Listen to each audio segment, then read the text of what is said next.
Hi friends, நம்ம அதித்திக்கு இப்போ ஒரு பொம்மை இருக்கு. அவங்க பார்த்து அதுக்கு சர்ப்ரைஸ் ஆக போறாங்க. இந்த கிஃப்டை கொஞ்சம் பாருங்க. ஹாய் அதித்தி, உங்க கிஃப்ட் ஓபன் பண்ணுங்க. உங்க கிஃப்டை.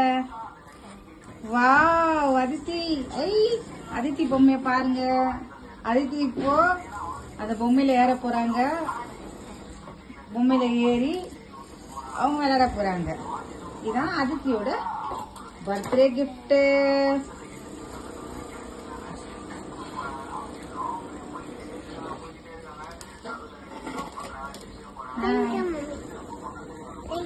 தேங்க்யூ. Super Aditi, super. பாருங்க அவங்க சந்தோஷத்துல ஹைஃபை எல்லாம் கொடுக்குறாங்க.